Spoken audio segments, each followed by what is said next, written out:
Ang kwentong ito ay hango sa totoong buhay. Karanasan ito ni Daroy.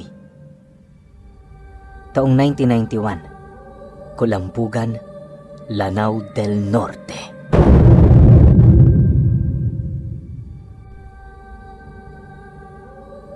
Itong mga panahong ito, kasalukuyang nasa edad 60 anyos na itong si Daroy. Dahil sa wala siya noong pamilya, kung kaya't nagmamagandang loob ang pamangkin niya, nakupkupin siya. Noong una, tinatanggihan niya pa ang alok nito, pero dahil sa pangungulit nito, nagawa rin naman siya nitong mapapayag. Kahit doon na naninirahan itong si Daroy, hindi niya hinahayaang maging palamunin siya sa bahay na yon. Hanggat may trabaho siyang nakikita, pinaghihirapan niya ito para lamang may maiambag. Mayaman ang pamilya ng pamangkin niya. Kahit nga hindi siya magtrabaho, makakakain siya. Gayunpaman, pinipili niya palaging magbanat ng buto nang sa gayoy makita ng pamilya nitong nagpupursige rin siya. Sa loob ng ilang buwan niya roong pananatili, kung kani-kaninong lupain na siya nakikisaka. Hapon lang din siya kung umuuwi sa bahay nito para kumain at makapagpahinga. Dahil sa ganun niyang ginagawa, ilang beses naman siyang inabisuhan ng kanyang pamangkin na magretiro na sa pagtatrabaho. Ayon dito, hindi na niya kinakailangan pang magbanat ng buto dahil sa matanda na siya. Dagdag pa nito na, huwag rin siyang mag-alala sa kadahilanang wala itong balak na siya ay iwan at pabayaan. Subalit sa kabila ng mga pangako nito sa kanya, nagpupumilit pa ring magtrabaho itong si Daroy nang sa gayoy walang masabi ang pamilya nito. Isang hapon, habang naglalakad siya papauwi, nakasalubong niya ang kanyang pamangkin na buhat-buhat ang isa sa kanyang apo. Pagsilay niya rito, unang bumungad sa kanya ang makapal nitong labi at ang namamaga nitong kamay. Dahil sa kanyang nakita, inaasahan na niyang meron doong nangyayaring kakaiba, kung kaya't ang ginawa niya, sundan ito. Habang binabagtas nila ang daan, inilahad ng pamangkin niya sa kanya na maging ito man walang kaide-ideya sa mga nangyayari. Upang malaman nila ang kalagayan ng anak nito, nagdesisyon siyang magpakonsulta sa kilalang albularyo sa lugar nila. Pagdating nila sa pamamahay nito, agad naman sila roong pinapasok at dali-dali nitong tiningnan ng apo niya. Habang nagmamasid si Daroy sa paligid, malakas ang kanyang kutob na nakagambalayo ng duwende at tikbalang. Kalimitan kasing ginagawa ng tikbalang sa mga kinagagalitan nitong tao ay ang pamamaga ng labi nito. Yung sa kamay naman walang duda, naniniwala siyang duwende ang may kagagawa nito sa apo niya. Makalipas lamang ang ilang minutong pagtingin dito ng albularyo, agad naman yung napasipat sa pamangkin niya habang nagwiwika dito ng, "Huwag kang mag-alala. Hindi malubha ang kalagayan ng anak mo. Mamaya tatawasin natin siya. Ating aalamin kung anong iaalay nyo sa mga engkantong nagambala ng bata. Nga pala, Daroy, bakit hindi na lang ikaw ang tumingin dito sa apo mo? Parang wala ka namang pagmamahal dito. Huwag ka nang magkaila pa. Kilalang kilala kita." Nang marinig naman ni Daroy ang sinabi nito, napayuko lang naman siya habang sumasagot doon ng, "Kilala mo ako, kaya hindi mo na yan dapat itanong pa. Matagal na akong tumalikod sa larangang yan. Kailan may hinding-hindi na ako babalik dyan."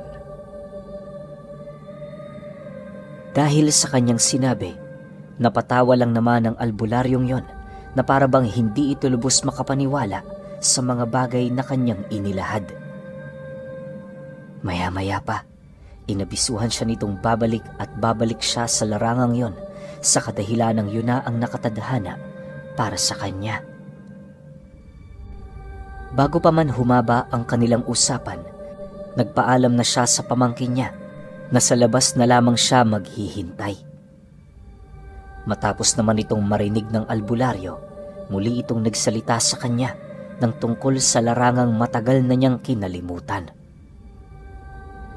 Kung patuloy mo yang iiwasan, nangangahulugan lamang na patuloy ka pa ring nabubuhay sa nakaraan. Sa ginagawa mong yan, walang magandang bukas ang naghihintay sa iyo. Bumalik ka na, Daroy. Naniniwala kong ikakatuwayan ng mga taong binigyan mo ng pangako. Wika ng albularyo sa kanya. Matapos naman niyang marinig ang sinabi nito, minabuti naman niyang ipagsawalang bahala ang mga bagay na yon. Sa pagsapit ng takip silim, nasipat naman niya ang kanyang pamangkin. Nakakalabas pa lamang sa bahay ng albularyo. Paglapit nito sa kinaroroonan niya, agad naman itong ibinigay sa kanya ang anak nito. Makalipas pa ang ilang minuto, dahan-dahan na silang naglakad pabalik sa kanilang tahanan habang nananatiling walang kibo sa bawat isa. Alam ni Daroy na merong nais itanong ang pamangkin niyang yon, kung kaya't minabuti na lamang niyang hintayin yung magsalita. Bago pa man sila makarating sa kanilang tahanan, narinig naman niya yung nagtanong sa kanya ukol sa nais ilahad ng albularyong nakipag-usap sa kanya. Nang marinig naman ni Daroy ang sinabi nito, pilit naman niya yung iniwasan sa pamamagitan ng paglahad dito ng iba pang mga paksa. Subalit, ang ginagawa niyang pag-iwas noon ang mas lalong nagbigay ng matinding paghahangad sa kanyang pamangkin na malaman ang katotohanan sa likod ng kanyang buhay. Maging ito man kasi, aminadong hindi naabutan ang buhay niya noong binata pa siya. Nang mapagtanto naman ni Daroy na hindi na siya makakaiwas pa, nagpasya siyang ilahad ang mga bagay na nais nitong malaman pagdating nila sa kanilang tahanan.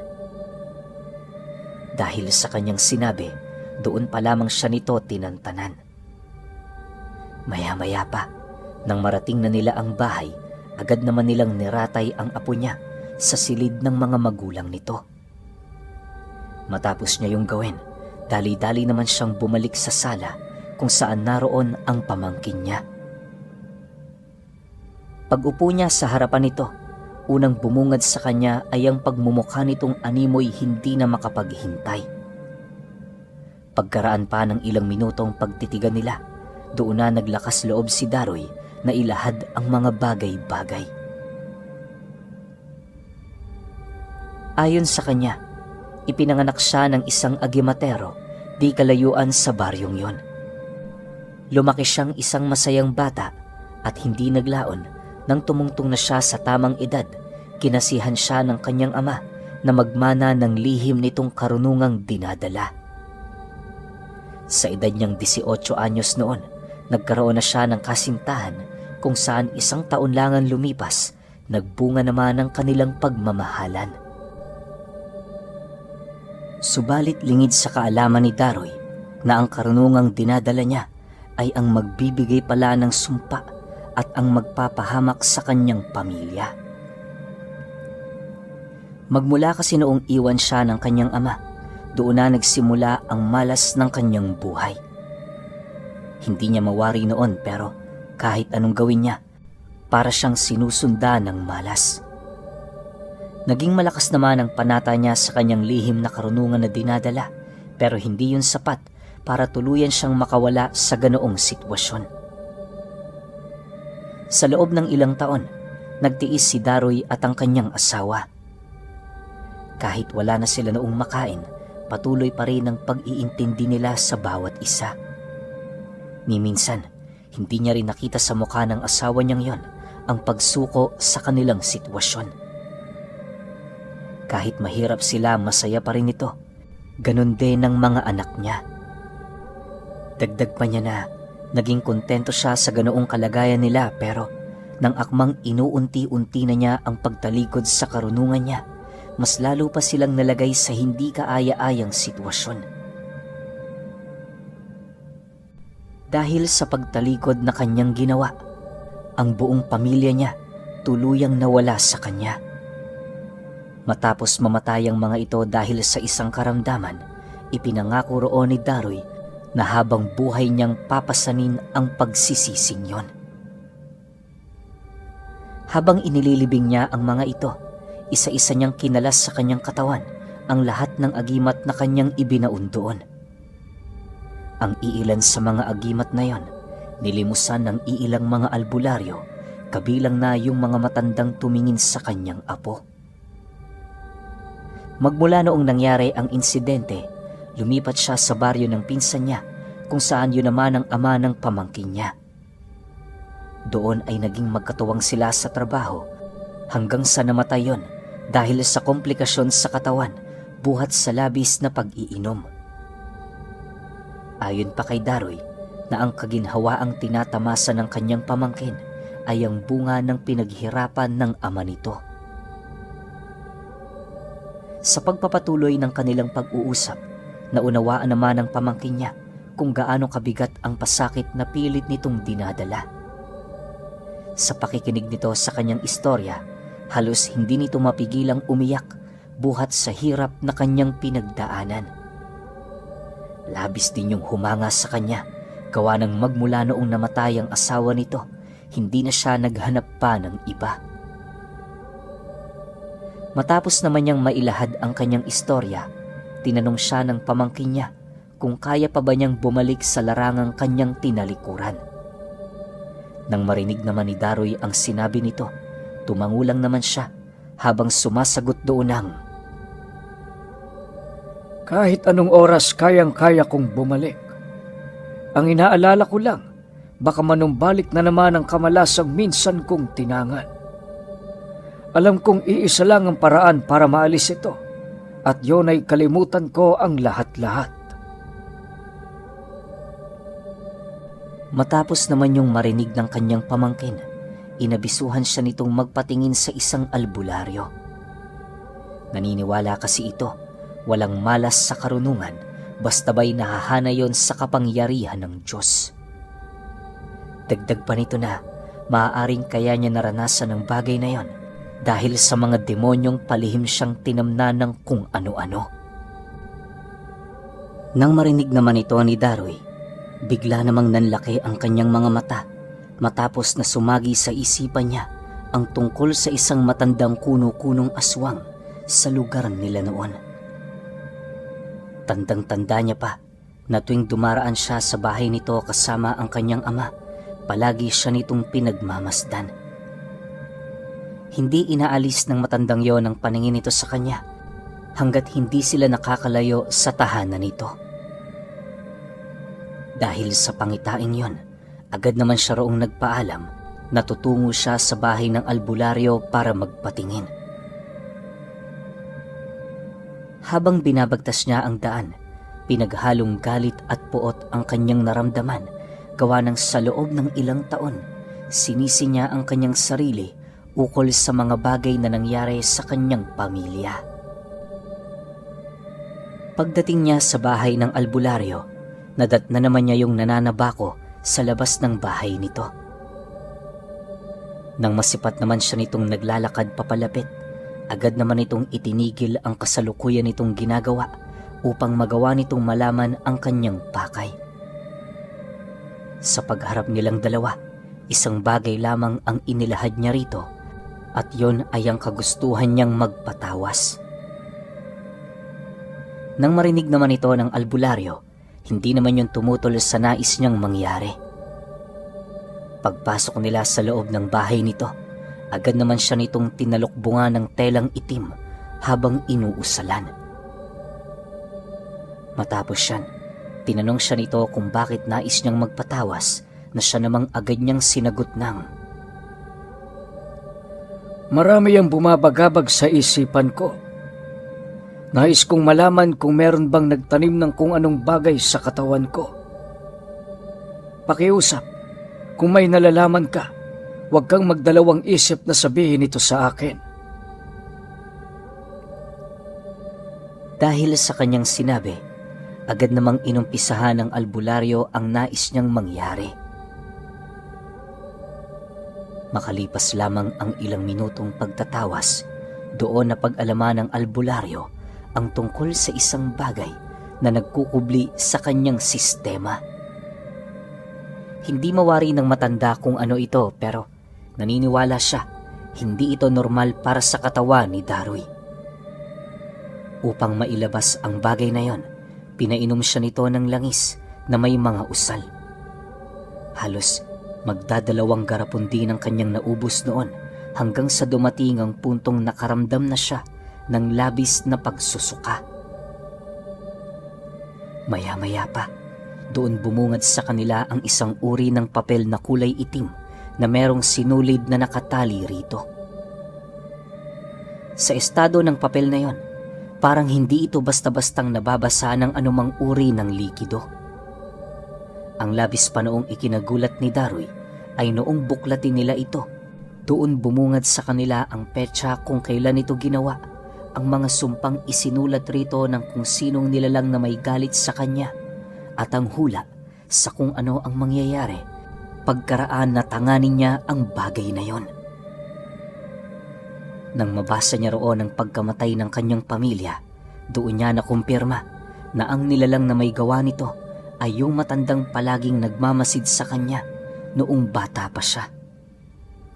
Nasisiguro ni Daroy na buhay pa ang matandang yon, kung kaya't nagdesisyon siyang muling buhayin ang karunungan ng pagiging isang agimatero. Matapos siyang makuha sa kanyang katawan, inabisuhan naman siya ng albularyo na mag-ingat, lalo pat hindi pangkaraniwang aswang ang matandang gumawa sa kanya ng bagay na yon. Gayunpaman, sa kabila ng mga nalaman ni Daroy, nanatili siyang porsigido sa mga bagay na nais niyang mangyari. Makalipas pa ang ilang minuto, nang makauwi na siya, doon na niya sinimulang pag-isipan ang tungkol sa mga mutya at agimat na kanyang kukunin. Ang unang pumasok sa kanyang isipan ay ang ngipin ng kalabaw para sa lakas at mutya naman ng kidlat para sa bilis. Napagpasyahan niya rin na bubuhay siya ng trespiko, pangontra tigalpo at lason. Dahil sa kanyang mga plano, inaasahan na niyang buwan ang aabutin nito. Ayon kay Daroy, ang pagbuhay ng trespiko na merong mga kataganang sator ay inaabot ng 2 buwan bago niya ito tuluyang mapanday at mabigyan ng buhay. Sa hanay naman ng 2 mutyang nais niyang makuha, aabutin din niyo ng 3 buwan bago niya ito tuluyang matangan. Inaasahan na niyang magiging mahirap ang kanyang gagawin, pero sa ngalan ng paghihigante, nakahanda siyang panindigan ng mga bagay na mangyayari. Lumipas ang mga buwan, hindi na muna siya nagtrabaho. Naunawaan naman yon ng pamangkin niya, gawa ng ni isang bagay, minabuti niyang huwag yung itago rito. Lumipas ang 5 buwan, may mga pagkakataon nang nasisilayan si Daroy na nakikipagbuno sa mga kalabaw. Bumubuhat din siya ng tipak-tipak ng kahoy na merong hindi pangkaraniwang bigat na siya namang labis na ikinagulat ng pamangkin niya.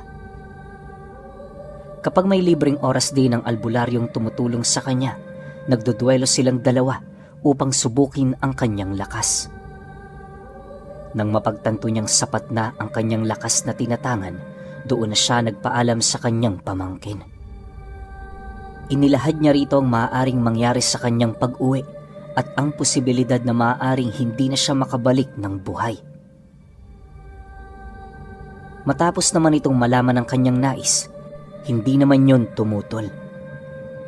Bago niya nilisan ang bahay nito, binigyan siya nito ng isang mahigpit na yakap habang nagwiwika sa kanya ng, umuwi ho kayo kahit anong mangyari. Hihintayin ka namin dito. Gawin mo ang mga bagay na makakapagpasaya sa'yo. Sana sa paghihiganti mo, mabawi mo sa demonyong yon ang buhay na ninakaw niya sa'yo. Nang marinig naman yon ni Daroy, Taos-puso naman siya roong nagpasalamat. Matapos ang kanilang pag-uusap, agad din naman niyang binagtas ang daan pabalik sa dati niyang lugar.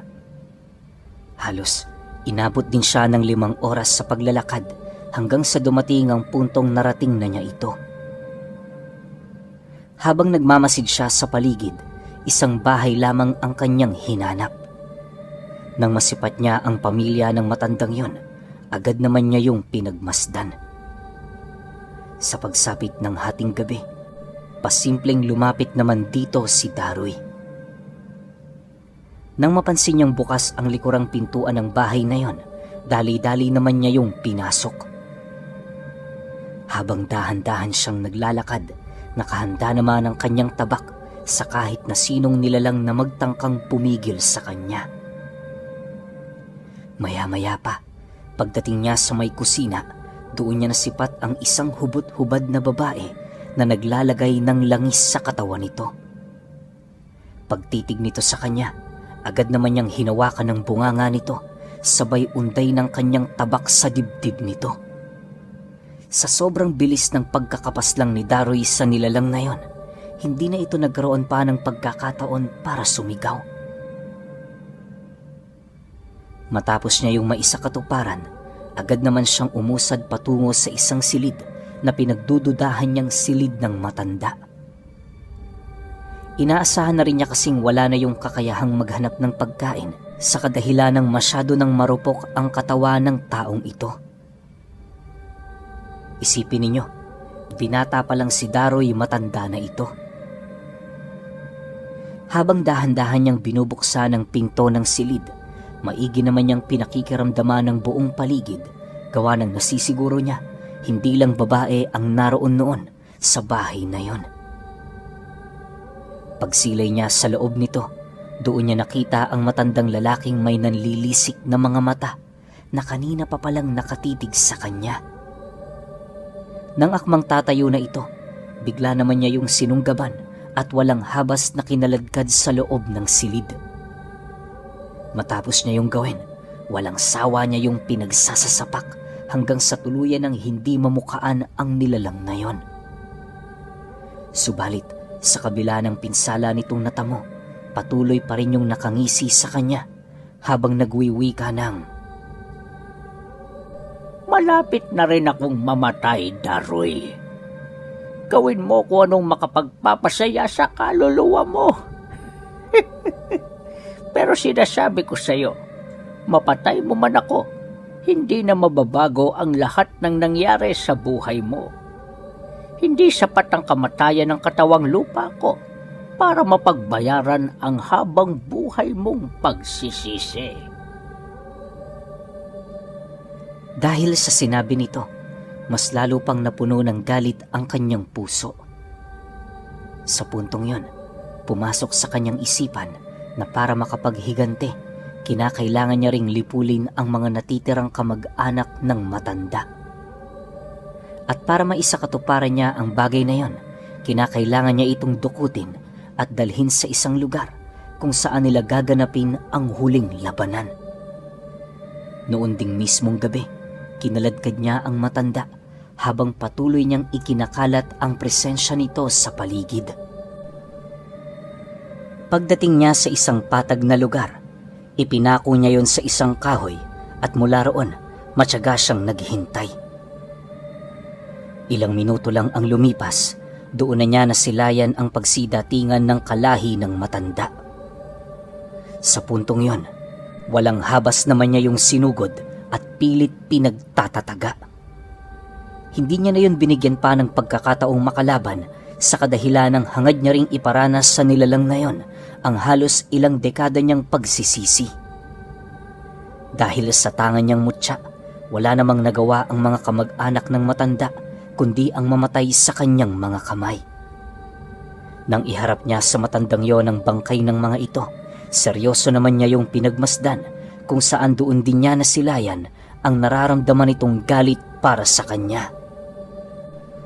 Ano ang pakiramdam na mawala rin sa buhay mo ang mga taong mahalaga sa'yo? Hindi ba't nagsisisi ka rin? Yun nga lang, ang pinagkaiba nating dalawa, Wala ka ng panahon para makapaghigante. Pinaglaruan mo ang kalahati ng buhay ko. Ngayon ipaparanas ko sa iyo kung ano ang sakit na naramdaman ko noon. Tingnan mo itong kamag-anak mo. Tingnan mo habang pinupugutan ko ng ulo. Galit na wika ni Daroy sa matanda. Kasabay ng kanyang pagwika ay ang walang pagdadalawang isip naman niyang pagpugot ng ulo sa kamag-anak nitong nag-aagaw buhay. Matapos niya yung gawin, doon niya na yun pinaulan na ng saksak sa katawan na siyang naging sanhi upang tuluyan na rin yung mamatay. Sa pagkawala ng mga ito, iniwan ni Daroy ang bangkay ng mga nilalang na yon para pagpistahan ng mga balbal na naghihintay sa likod. Naniniwala siya na kapag nakain ng mga balbal ang katawan ng mga ito, mawawalan yon ng pagkakataon na makatawid sa kabilang buhay. Makalipas pa ang ilang minutong pagmamasid sa paligid, doon siya nakaramdam ng paggaan ng kanyang dibdib. Yung tipong ang problemang matagal niya na noong dinadala ay naglaho na lamang na parang bula. Magmula noong nangyari ang insidente, nagdesisyon siyang bumalik sa pagiging agimatero. Sa kanya pang pagtanda, nagdesisyon siyang ibahagi ang kanyang karunungan sa kanyang pamangkin na siya din namang nagbahagi ng kanyang istorya. Magpahanggang sa ngayon, dala-dala pa rin ng pamangkin niya ang kanyang istorya na binigyang titulo ng pamangkin niya na Ang Paghihigante ng Sinumpang Antingero.